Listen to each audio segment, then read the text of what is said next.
Okay, sukat po tayo sa ating matchback na platinum. Sa pulgada po ang kapal. At ang haba ay nasa 3 pulgada. Kaya ang lapat niya naman ay umabot po rin ito ng 2 pulgada. Okay? Pagkatapos po niyan ay subukan po natin yan. Isa lang sa apoy. Alright? Yan po. Nasalang na. Susubukan kasi natin kung talagang tunay po ito na platinum. Kasi sabi nga nila kapag ang platinum ay hindi init, ito isasalang sa apoy. Init man siya pero maligam hanggang hindi nakapasok. Subukan po nga.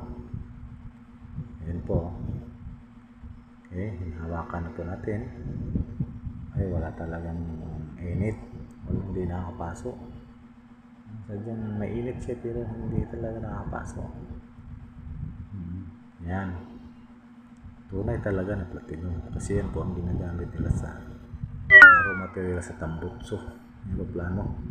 Tambutso ng mga mahaling kotse katulad ng Lamborghini at saka BMW. Ay pang iba. Ito yan na pupugnaw. Kaya platinum 9999. Okay, right?